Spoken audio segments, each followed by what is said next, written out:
dutiful, managerial, and a bit dull. Keir Starmer is no one's idea of a firebrand politician. The Labour Party hopes that is just what Britain wants and needs after 14 turbulent years of Conservative rule.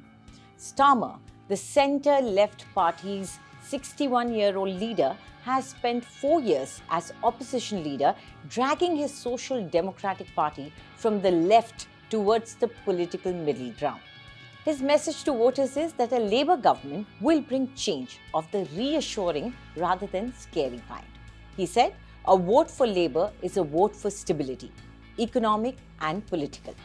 He said this after Prime Minister Rishi Sunak called the election on May 22nd. Starmer will become Britain's first Labour Prime Minister since 2010. A lawyer who served as Chief Prosecutor for England and Wales between 2008 and 2013. Starmer is caricaturized by his opponents as a lefty London lawyer. He was knighted for his role of leading the Crown Prosecution Service, and Conservative opponents like to use his title, Sir Keir Starmer, to paint him as elite and out of touch.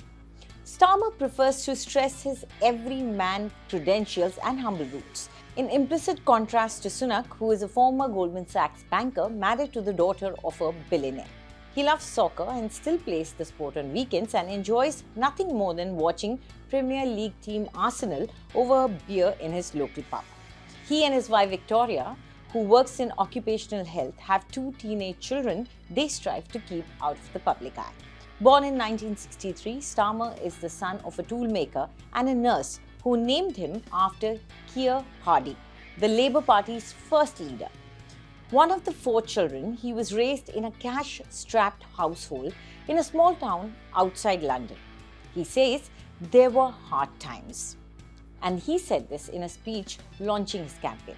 He said, I know what out of control inflation feels like, how the rising cost of living can make you scared of the postman coming down the path. Will he bring another bill? Can we afford it? He said we used to choose the phone bill because when it got cut off, it was always the easiest to do without. Starmer's mother suffered from a chronic illness, Still's disease, that left her in pain, and Starmer has said that visiting her in the hospital and helping to care for her helped form his strong support for the state-funded National Health Service, or the NHS. He was the first member of his family to go to college, studying law at Leeds University in Oxford, and practiced human rights law before being appointed Chief Prosecutor. He entered politics in his 50s and was elected to Parliament in 2015. He often disagreed with party leader Jeremy Corbyn, a staunch socialist, at one point quitting the party's top team over disagreements, but agreed to serve as Labour's Brexit spokesman under Corbyn.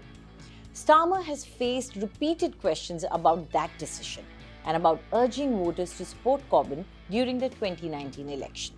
He said he wanted to stay and fight to change Labour, arguing that leaders are temporary, but political parties are permanent. After Corbyn led Labour to election defeats in 2017 and 2019, in fact the latter the party's worst results since 1935, Labour picked Starmer to lead efforts to rebuild.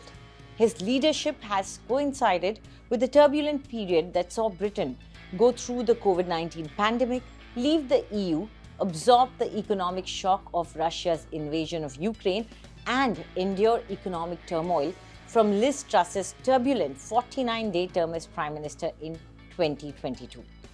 Voters are weary from a cost of living crisis, a wave of public sector strikes, and political turmoil that saw the Conservative Party dispatch 2 prime ministers within weeks in 2022, Boris Johnson and Truss, before installing Sunak to try to steady the ship. Starmer imposed discipline on a party with a well-earned reputation for internal division, dished some of Corbyn's more overtly socialist policies, and apologized for anti-Semitism that an internal investigation concluded had been allowed to spread under Corbyn. Starmer promised a culture of change in the Labour Party. His mantra is now country before party. Starmer was a strong critic of Britain's decision to leave the European Union, though now he says a Labour government would not seek to reverse it. Critics say that shows a lack of political principle. Supporters say it's pragmatic and respects the fact that British voters have little desire to revisit the divisive Brexit debate. Now, Starmer must persuade voters that a Labour government can ease Britain's chronic housing crisis and repair its fraying public services, especially the creaking health service, but without imposing tax increases or deepening the public debt. To the dismay of some Labour supporters, he watered down a pledge to spend billions investing in green technology, saying a Labour government would not borrow more to fund public spending. The party has surged in the polls under his leadership, which has helped keep Starmer's internal critics on side. At the party's conference in October, he showed a flash of passion, telling cheering delegates, "I grew up working class. I've been fighting all my life, and I won't stop now." He also showed remarkable composure when a protester rushed on stage and showered Starmer with glitter and glue. Some have likened this election to 1997, when Tony Blair led Labour to a landslide victory after 18 years of Conservative rule. Britishers will hope the turmoil that they have had to endure since the Brexit referendum in 2016 will now be replaced by a steady calmness they expect from Starmer.